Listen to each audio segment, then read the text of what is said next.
Hola Mario, ¿qué tal? Hola, muy bien. Qué azulito te veo, qué bonito, qué elegancia de lujo. Lo marino que vengo. Qué elegancia de lujo, es mi color favorito, el azul, que lo sepas. ¿Tiene algo que ver con la percepción de la vida en los colores? Muchísimo. ¿Sí? Sí, sobre todo con la gestión de las emociones, de esas emociones que nos generan tanto sufrimiento. Sí. Hay una metodología. O sea, un color te puede ayudar a superar un estado de ánimo. Sí, hay una metodología que yo la conozco a través de un maestro tailandés, Mantak Chia, donde se utilizan colores para neutralizar emociones negativas, y tengo la experiencia hasta qué punto esto puede funcionar. Lo que pasa es que para nosotros pues están acostumbrados a sota caballo rey, a ponerlo todo entre cuatro paredes y decir lo que no se entienda con nuestra mentalidad racional no existe. Pues esto es una cosa que sorprende, pero como he tenido una experiencia no solo conmigo sino con otras personas de que esto es así, pues sí, claro que sí, los colores tienen muchísimo impacto en la situación emocional de una persona, claro que sí. Qué bueno. Bueno, ¿qué hacemos? ¿Seguimos con Mindfulness? Sí, y sí que me gustaría resaltar lo siguiente, Juan Luis. Estamos hablando de algo de tremendo alcance, entonces es muy importante no banalizarlo. Aquí estamos explicando ejercicios sencillos para que todo el mundo se vaya poco a poco enganchando a la práctica. ¿Se puede llegar a complicar o qué? No, lo que quiero decir es que esto es como aprender un idioma, es decir, cuando tú aprendes un idioma, como puede ser por ejemplo el inglés, se te puede abrir un mundo entero, porque cosas que antes eran absolutamente imposibles, como leer a lo mejor un libro que no se traduce al castellano, pues se te convierte en algo posible. Puedes a lo mejor acceder a congresos que antes no podías acceder, pues pasa algo así. Entender la música que escuchas. O por ejemplo, y de hecho hay personas que han aprendido inglés motivados por músicas que les gustaban, por cantantes. ¿Cuántas personas no habrán aprendido inglés escuchando a los Beatles, por ejemplo, a los Rolling, etcétera? Entonces, lo que quiero decir es que estamos hablando de algo de una manera sencilla. Sara aprendió inglés escuchando a Lou Reed. Sí, la canción es Por eso Sara tiene tan buen ritmo. Claro que sí. Está bien ahí, reconoce que está bien ahí. Lo que quiero decir es que estas prácticas que las estamos poniendo de forma sencilla, lo que buscan sobre todo es que todo el mundo que nos escucha se dé cuenta de que son cosas accesibles. Si empezamos con una práctica de 1 hora, no sé qué tal cual, pues lógicamente todos estamos demasiado ocupados como para dedicarnos a ello. Sin embargo, si vas empezando poquito a poco y le vas cogiendo ritmo, y sobre todo si ves que empieza a funcionar en tu vida, entonces de alguna manera te enganchas a esa práctica. Entonces los ejercicios que estamos poniendo, que duran pues 5 minutos, 10 minutos, son los ejercicios que se hacen en procesos mucho más largos. Lo importante es que enganches el ejercicio y poco a poco lo vayas practicando, ¿no? Y da igual el momento del día. Nunca da igual el momento del día, porque tú nunca eres el mismo a lo largo del día. Tú no eres el mismo por la mañana que por la noche. De hecho, voy a decir una cosa que puede parecer sorprendente, pero se ha visto, es decir, hay genes que se expresan en un momento y que no se expresan en otro, hasta ese punto. Hay genes de activación rápida que a lo mejor se expresan en 4 horas y se expresan en un momento del día, también muy en relación, por ejemplo, con un estado de ánimo y no en otro. Los momentos ideales, al menos en mi experiencia, para hacer estas prácticas son por la mañana, cuando te levantas, la mente es especialmente receptiva, y al acostarte, antes de dormirte, porque sobre todo va a entrar con gran potencia el inconsciente. Toda la memoria se reestructura durante la noche. Pues yo ahí no voy a poder, Bueno, pero tú fíjate. Te digo porque yo tardo exactamente en dormirme desde que apoyo la cabeza en la almohada hasta que me quedo sopa entre 15 y 20 segundos.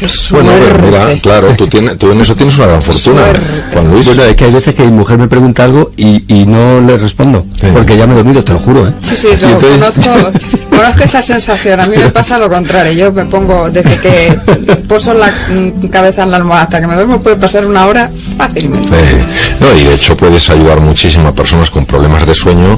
Tener en cuenta sobre todo que en las situaciones de estrés, lo primero, o unas cosas que antes perturban, es todo el proceso muy complejo del sueño. Entonces estas metodologías aplicadas, aunque su objetivo no es ayudarte a dormirte, pero claro, una persona si no duerme lo suficiente está mal. Bueno, es que el sueño es fundamental, pero también para la salud física, o sea, no solo para la mental, sino la física también. Totalmente, o sea, de estar hecho, descansado es hay gente que muere y que tiene problemas muy serios por no dormir. Todos los estudios donde se interrumpía el sueño actualmente no están autorizados, es decir, se sabe cuando una persona está soñando por el movimiento rápido de los ojos debajo de los párpados, se hacían interrupciones, pues bueno, para ver lo que pasaba, etcétera, etcétera, y se suspendieron esos estudios porque produce alteraciones muy importantes. Tiene que ser tremendo. Mira, yo no voy a contar la mili, o sea, yo no soy de los pesados de contar la mili, pero sí que con respecto a esta experiencia de la que estás hablando, yo recuerdo con un verdadero horror, no la mili en general, que también, pero de verdad lo que peor, mi peor experiencia de aquel año fue el sueño. Yo tuve la suerte de estar destinado en un sitio donde hacíamos guardias, yo noche, día, sí, o sea, guardia día sí, día no, día sí, día no, día sí, día no, y claro, era tremendo el despertarte, el tener que despertarte cada 3 horas para tener que ir al puesto, al cuerpo de guardia, ese como se llama, la garita, yo viví un año con sueño, me dormía de pie. Cuando digo que me dormía de pie, lo digo de verdad. Sí, o sea, no te estoy diciendo, no, yo me dormía de pie. Era alucinante, y es horrible esa sensación. Sí. Horrible. Bueno, total, que sí que es mejor hacerlo por la mañana y hacerlo por la noche, pero a medida que vayamos avanzando en algunas de las aplicaciones vitales, veremos que esto es una cosa que la puedes aplicar a lo largo de todo el día, ¿no? Sobre todo, una de las cosas que más ilusión me hace es que lleguemos a personas que cuando miran el futuro pues se creen que están mucho más limitadas de lo que en realidad están. Es decir, esto es como cuando se mira la línea del horizonte, ¿no? Hace muchos años parecía que detrás no había más que la muerte, el precipicio, el vacío, ¿no? Y luego, sin embargo, pues algunos intrépidos demostraron que había todo un mundo por descubrir. Una de las grandes ventajas del mindfulness, de todas estas metodologías basadas en el trabajo interior que comentaremos hoy, es que te permiten convertir lo que ves como un muro en una frontera. Pero un muro es algo que ante su sola presencia ya te echas para atrás, tiras la toalla, dices, esto es imposible para mí. Es un proceso automático. Entonces, cuando tú tiras la toalla, tu cerebro también tira la toalla. Sí, claro. Por decirlo de una manera un poquito gráfica. Cuando tú ves que eso que para ti era un muro infranqueable es una frontera, nadie quiere decir que sea una pradera, que sea un sitio idílico, es una frontera. Ya te está pidiendo acción de explorar, acción de avanzar, ¿no? Y es fascinante cuando estudias la vida de algunos físicos. A mí ciertos aspectos de la física me interesan bastante. Cuando tú estudias la vida, por ejemplo, de físicos como el de Albert Einstein, hay una frase que para mí resuena mucho en el trabajo que estamos haciendo aquí en M80 con el mindfulness. Einstein decía que ningún problema importante puede ser resuelto en el mismo nivel de pensamiento en el que surgió. ¿Qué quiere decir? Que ya estaba hablando él y otros físicos, David Bohm, por ejemplo, habla mucho de estos temas, ya hablaban de que si algo te parece imposible pensando de una manera, hay que cambiar esa forma de pensar. Y curiosamente, como ya sabemos, la mente genera mucho de este pensamiento limitante. Nosotros, a través del mindfulness, lo que hacemos es trascender la mente, es decir, ir más allá de la mente. Voy a poner una metáfora porque entiendo que muchas veces el lenguaje es escurridizo. Vamos a ver. Cuando una persona mira al firmamento, pues ve una serie de cosas que se ven con el ojo desnudo, digamos, ¿no?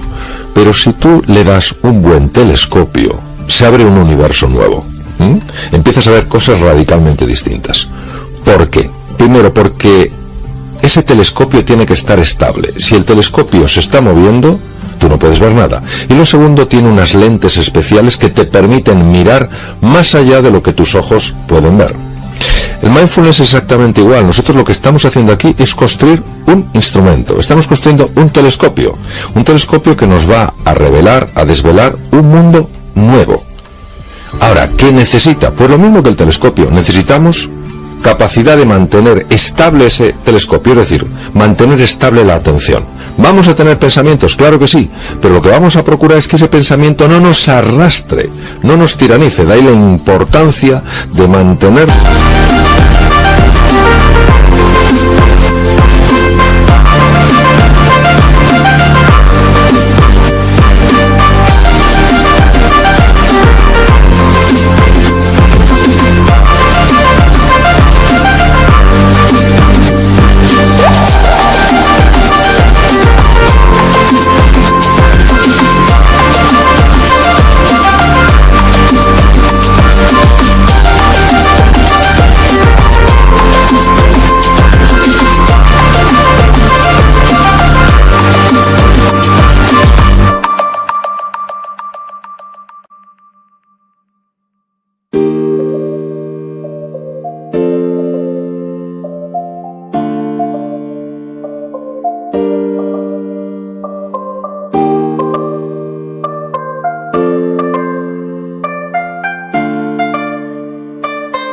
la atención tanto en la respiración, hemos visto prácticas, como en contar, el 4-7-8, como en el cuerpo, cuando hablábamos del body scan.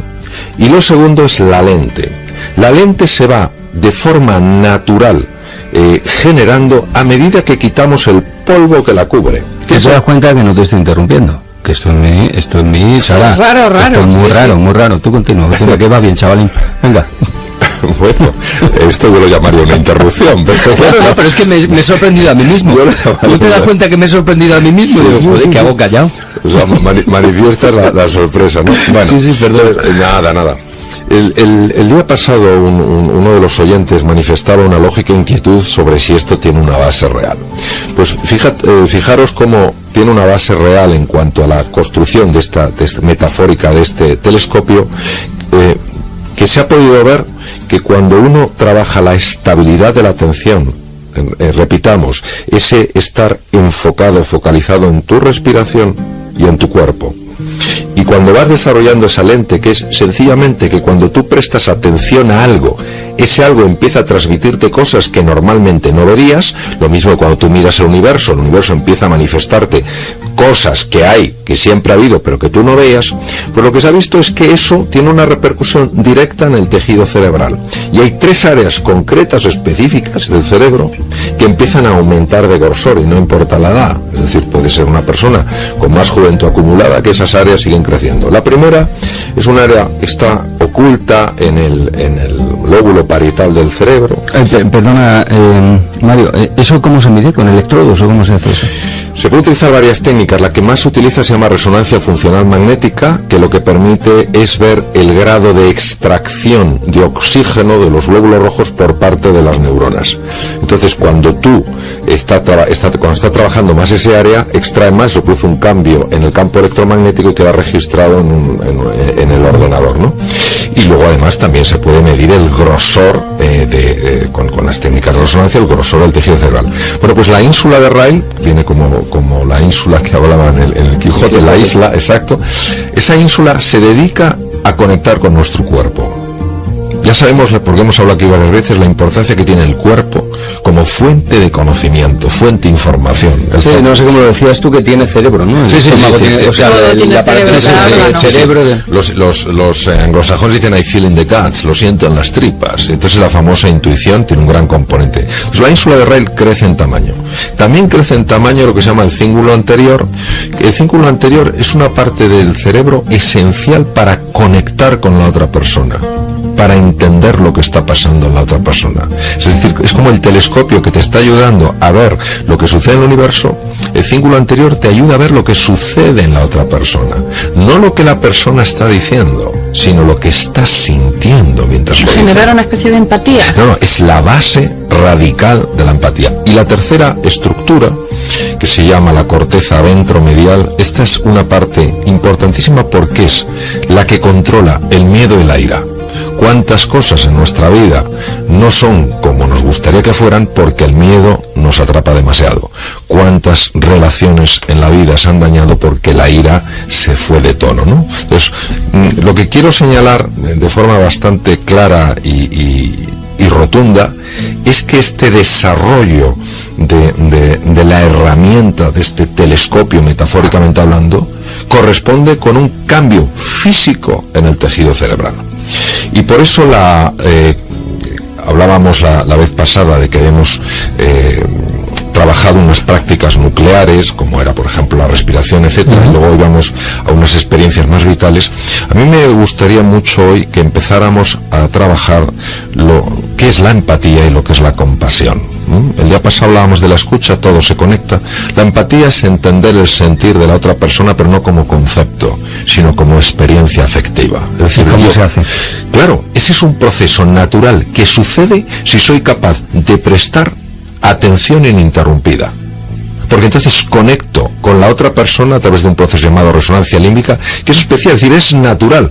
Lo que lo impide no es que no sea un proceso natural, sino que estamos permanentemente distraídos. Como decía aquel, dejamos la cara puesta y nos llevamos la olla a Camboya, ¿no? Y los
es la compasión? ¿Qué es la compasión? Que cuando tú sientes el sentir de la otra persona, si ese sentir es que está penado, que está un poco asustado, de manera natural te surgen las ganas de ayudarle. No es la lástima, no es pobrecito, no, es la compasión.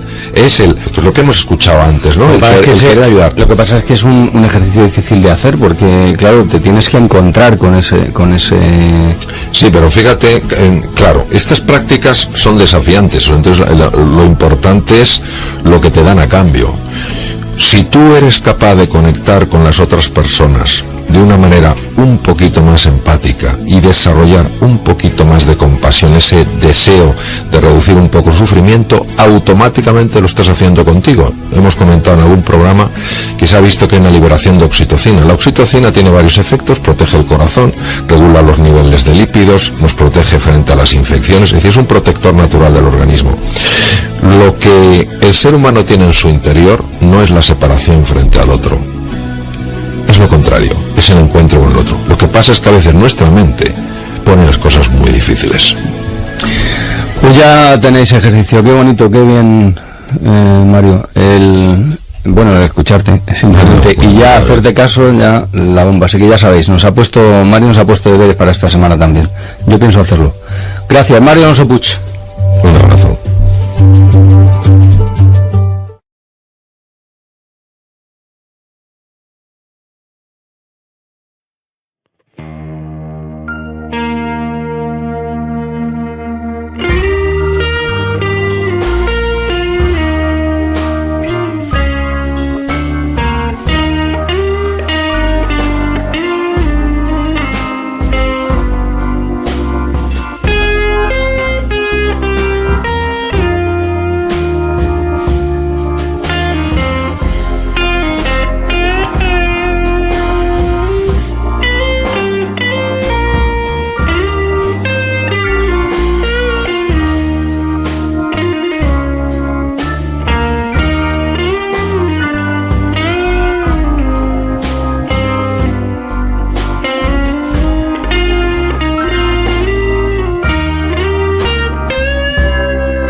Adiós.